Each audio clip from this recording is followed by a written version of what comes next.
Assemble! Stay dandy, baby. Take chances and never judge a book by its cover. That's the mindset that I went into when I decided to watch Puella Magi Madoka Magica, a magical girl anime series which completely blew me away with its surprising complexity and its amazing storyline. You guys know me, I'm kind of a big action junkie. I love series about muscles and punching and massive explosions. I'm not the type of guy who's gonna watch something that looks like Sailor Moon, despite the fact that I've actually reviewed Sailor Moon Crystal. That's beside the point. Madoka Magica is an anime series that I judged on its outward appearance. I thought that it was just going to be a dumb, bubbly, cute show about cute girls fighting monsters, and that was just going to be it. I didn't expect that it was going to be this amazing story that involved everything from time travel to the destruction of the universe and even the rewriting of it itself. I didn't expect that it was going to be the Neon Genesis Evangelion of freaking magical girl anime series. And because of that, I ended up watching the series in just a matter of days and becoming completely obsessed with not only its world and its lore, but its amazing characters as well. I think it comes as no surprise that everything that's going on in the world right now has caused a lot of people to have to stay home and basically be quarantined in their homes. This is, of course, during the COVID-19 coronavirus pandemic. And I've been stuck at home and I've been watching a lot of different shows on Crunchyroll and on Netflix, as well as working on a Patreon review. And funnily enough, when I'm working on these type of videos, I like to take breaks by watching other anime series. And one that I decided to watch was on Netflix, and it was Puella Magi Madoka Magica, a show that I'd only known from its outward appearances, but I've heard people talk about it, and they've referred to it as one of the greatest, if not the greatest, magical girl anime series of all time. Now, I've never been one to be in the genre that much. Going into this show, I was expecting something along the lines of, say, Sailor Moon or Cardcaptor Sakura. Instead, I ended up getting something else which really surprised me and somehow turned into one of my favorite anime experiences of the last decade. And it's also worth saying that this is not exactly a new anime series. It originally came out in 2011, so I definitely missed the boat on this one, but after watching it, I just had to talk about it. I had to give my thoughts about this series, and I'm not going to spend this entire review talking about the actual premise of the show. I only highly recommend that you go check it out yourself, and if you have seen the series, please sound off about it in the comments section below, because I would love to talk to you guys about it and its amazing characters. That being said, I do want to go ahead and give a spoiler warning. There is no way that I can talk about Madoka Magica without talking about some of the spoilers of the show. So ready, steady, here we go. So when I first started watching this show, I was just doing it mostly because I was bored, and I've heard a lot of people talking about this series for a long time. I hit play, I watched the first 2 episodes, I'm like, okay, this is good, but I knew immediately that there was something a little different about this show. There was something about it in terms of the atmosphere and the style that was really drawing me in. I mean, yes, I was expecting to see cute little girls go through transformations. What I was not expecting to see was seeing them use like guns and rifles and fighting against these weird, really strange looking creatures which are called witches. It makes for some of the most dynamic and beautiful looking action scenes that I've ever seen, but it's episode 3 where I became really hooked on this show. I mean, the 3rd episode of the series sort of changed my entire preconception of what Madoka Magica was going to be all about. It's one of those episodes that is completely shocking in what it actually presents. But before I lose you, here's a quick premise of what Madoka Magica is all about. It's about these young middle school girls who are given the power to become superhero magical girls by this familiar being which is called Kyubey. He allows these girls to make a wish, anything they want, and that's actually going to end up having a reflection on what sort of powers they're going to have as a magical girl, and in the trade-off is that they're actually going to have to fight against these monstrous creatures which are called witches. That alone could just be the straight premise of the show. Nothing more, nothing less. But again, the series makes it very clear from the beginning that something is not quite right about this being Kyubey. And it just so happens that Kyubey is the main villain of the entire series. Kyubey might be one of the most complex antagonists that I've seen from just about anything. And he's a character that you can't necessarily call evil. And that's all tied into what his actual plan is. You see, these girls actually being imbued with magic is a part of Kyubei's plan because he's a part of this hive mind alien race, which is actually trying to siphon the emotional energy of these young girls and people so that they can fight back entropy, the destruction of the universe. Kyubei believes that what he is doing is for the greater good. He kind of reminds me of, say, Thanos from the Avengers. What he thinks he's doing is ultimately for the better of the universe.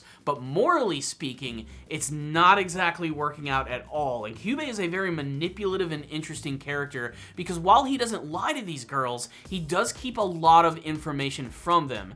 Eventually, when they finally start to ask questions, he's more than happy to actually give up some answers, and that's because that's just his deal. Kyubei is an emotionless being, a part of this group of alien-like creatures whose only job is to collect this energy and to do it without any emotion.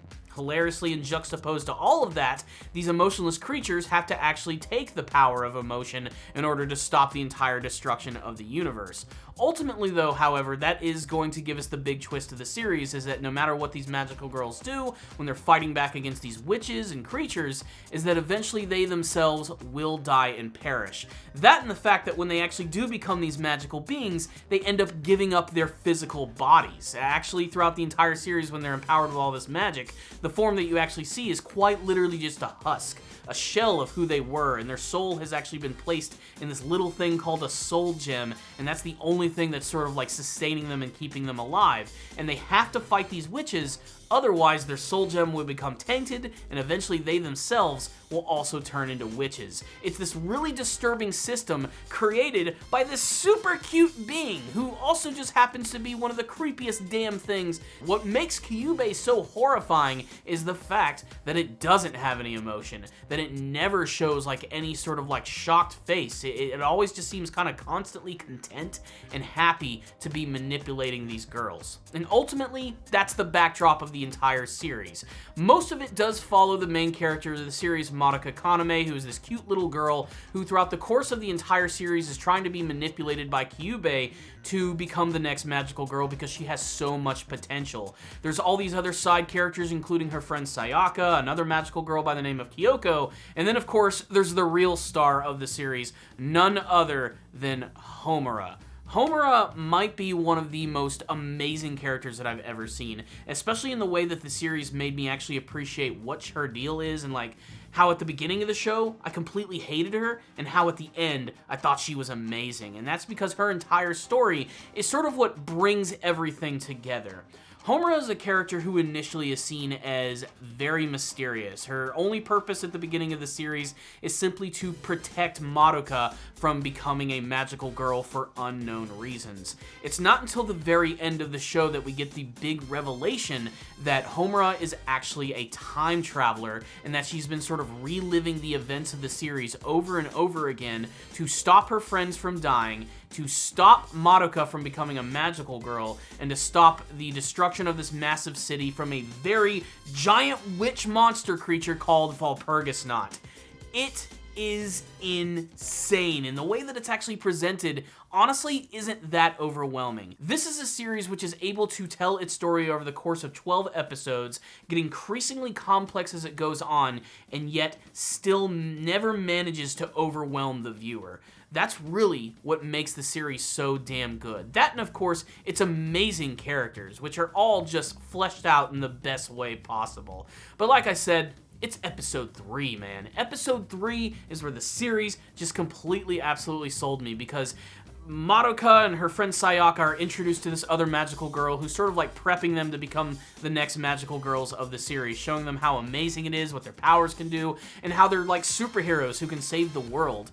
Except that things get really dark when this character is suddenly killed in a super violent fashion in the 3rd episode by having her head bitten off by some sort of weird, freaky, cartoonish monster. And you have to imagine the absolute emotional toll this takes on the characters of Madoka and Sayaka. It's this moment where they're like, oh, I can't wait to be a superhero. Holy shit, her head just got bit off. Fuck all of this.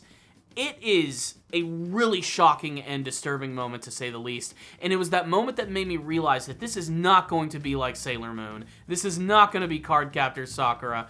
This is going to be something completely different. And when they finally added in the other elements of revealing that Kyubey is the villain and that Homura is actually a time traveler who's trying to correct all of the events which are happening in this series, ultimately it turns into something really special.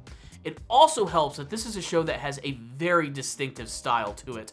I cannot downplay how good this show looks. I mean, yeah, the character designs are simple and cute, but it's actually the worlds that they actually inhabit and how they actually use the atmosphere to sort of like emphasize a lot of the moods in the show. There's a lot of scenes which are done in silhouette where you only see the outlines of the characters, and it really does a great job of letting you know what to feel during all of these moments. And I'd be remiss if I did not mention the amazing action scenes which take place in this show.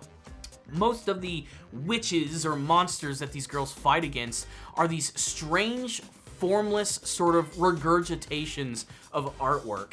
That's only the really way that I can actually put it. And they're also sort of like a reflection of where these witches actually came from. They're one of the most unique enemies that I've seen from any anime series, and really, I think it's what truly makes it distinctive. These action scenes just absolutely not only explode off the screen with amazing choreography and really cool powers, but the enemies they fight against really turn this series into what I can only describe as a work of art. It is mind-blowingly good, and really it's those last couple of episodes that just sort of sold me on the series when we finally got the backstory of Homura and what she's been doing this entire time to save Madoka. And the way that the series ends, you know, I don't even want to give it away here. I'm going to talk about it a little bit more in another review that I'm going to do, because I did a lot of research after watching the first season. I was just fascinated by this world and to see if there's actually more potential for sequels or other spin-offs. And apparently there's a lot more in the world of Madoka Magica. There's a lot of freaking manga series. They did a movie series based on the anime where apparently there are 3 separate films. The first 2 are apparently compilations of the actual show, and the third one is supposedly a true sequel to that series, which I haven't watched yet, and I finally just got a hold of it, so I'm going to watch it soon, and I'm just going to have to talk about that in another video discussion and review, because I can't wait to see what is actually going to happen next, especially with the way that the actual series ends, which, like I said, I'll explore a lot of that a little bit more in my next discussion, but I just had to talk a little bit about Madoka Magica. This is a show which absolutely floored me with its amazing quality, and again proves that you just can't judge a book by its cover. Take chances, you'll never know what you're actually going to discover when it comes to anime, and it's another one of those shows that sort of reminded me why I love anime in the first place, because you couldn't do this series in live action. You couldn't do it any other way. It just worked perfectly for this medium, and I have to say, as far as like original anime experiences go, this has got to be one of the absolute most surprising and overall kind of shocking. It was just an emotional gut punch throughout most of the entire show, and I can only recommend it to any fans of animation and anime in general. Like I said, I might have to do another discussion of more detail later on, but I just had to give my quick thoughts on Madoka Magica, which, like I said, just blew me right the hell away. I highly recommend it if you've checked it out. If any of you guys have watched Puella Magi Madoka Magica, tell me what you thought about it in the comments section below. Did you like the series as much as I did? Did you have a favorite character, a favorite moment, any theories as to what happens at the end of the series moving on into the third movie of the film? And of course, what do you want to see from the future of Madoka Magica? Do you want to see more spin-offs? Apparently, like, as I'm doing this record, and I don't know why that damn light went off, bad timing, but apparently while I'm recording this, there is a spin-off that was actually airing as we speak, which is called Magi Record. I don't know anything about that, but if it's even related to anything that's going on in this show, I think I'm going to have to check it out. Believe it or not, I have just become a fan of Madoka Magica. And like I said, if you have Netflix or you have availability to the show, watch it now. Let's discuss all of it in the comments section below. And there it is. Thank you guys for watching this video. Make sure to subscribe to the channel for more videos just like this. Lots of discussions. Brand new anime season is starting. Nerdcast is going to be coming back soon. Just a lot of really cool things in the pipeline. I got a big Patreon review that's coming up that I've been working on for a long time. I've already announced what it was in a podcast, but it's going to be Hitman Reborn.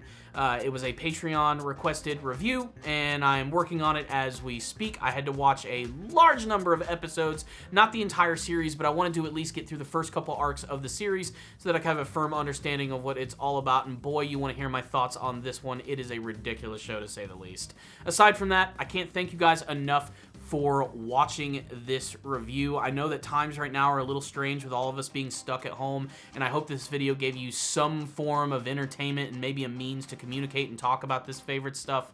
If you guys have any video requests or shows you want me to talk about that are airing this season, please sound off in the comments section below. And of course, the best way to support this channel is to continue watching these videos, sharing them with your friends, and of course, using your magical girl powers to hit that like button. It's super easy to do, and it helps out these videos tremendously. If you want to go the extra mile, please check out my Patreon and PayPal accounts. You'll find links for all that stuff in the description box below. A little bit goes a super long way. So thank you guys so much for watching this video.